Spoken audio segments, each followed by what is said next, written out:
Hey everybody, it's Christy over here at the Big Helper Realty Group. Today with our value drop, we're talking about housewarming parties. Now, everybody wants to know, should I give my client a closing gift? Should I not? Was my service good and that's my gift? Well, I'll let you guys decide about closing gifts. What we're talking about is how to make an impact on your clients and serve them better through a housewarming party. Now, there's a lot of different ways that you can do it. We've done several, so we've got some tips on how to make it a super successful event for you and your clients. It all starts in the preparation. The first thing is that you should make sure that this is your ideal client. What does that mean? Well, make sure it's a client that you actually like and you would like to do more business with, but also that you want more clients like that. So for instance, our ideal client is somebody that has a house they need to sell and a home they want to buy. So whenever that situation comes up, we know that this is someone we want to throw a housewarming party for. We want everybody to know that we're their agent and we can help them do the same thing.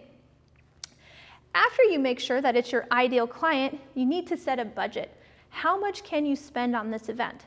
The reason that's important is because it's going to determine how you talk to your client about the event. If you have a really small budget, you're going to approach them and say, hey, we're super excited. We want to throw this housewarming party for you. We're going to bring sandwiches and drinks, and then you can set the tone of what you can provide them, and they could fill in the gaps.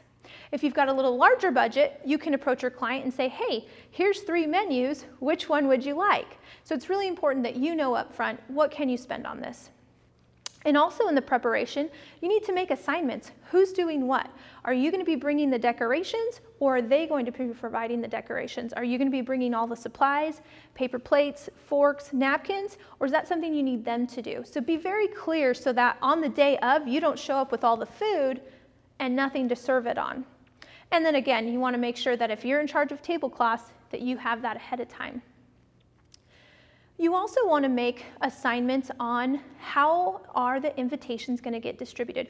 We usually give our clients a choice. Do they want to do an Evite, or do they want some printed invitations?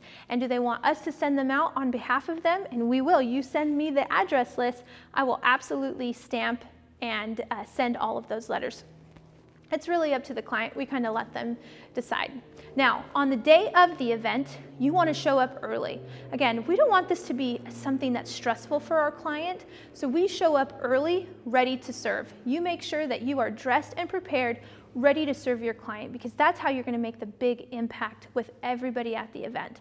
So what do we do during the event? Well, I'm absolutely walking around picking up trash and asking people if they want to refill or if there's anything else that I can do. I am in a very natural way engaging with everybody at the party because they know that I'm there, I'm wearing my branded shirt, and I am serving and helping the host of this housewarming party.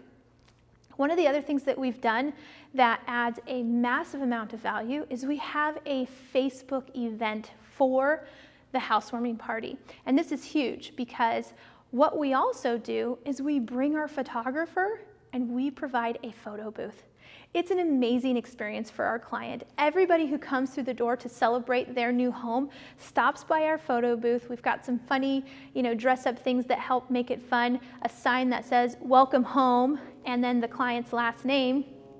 And we're able to snap and document these beautiful moments of their friends and family. It also relieves the stress from the owners. They don't have to go around documenting the party because we're providing that for them.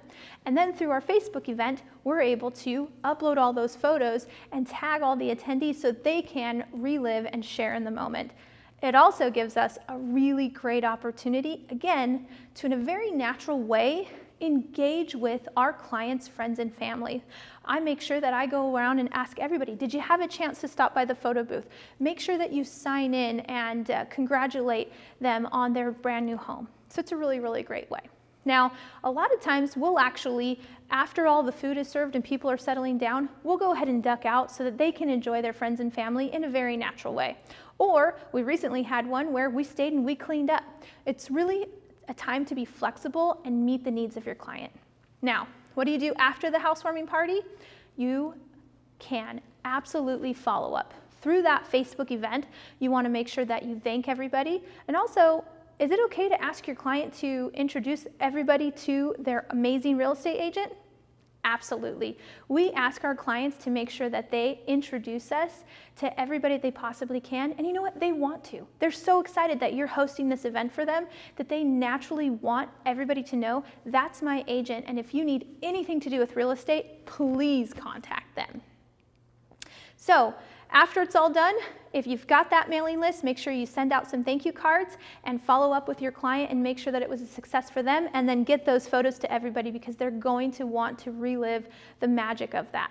So once again, this is Christy with the Big Helper Realty Group. Thanks for tuning in to this value drop.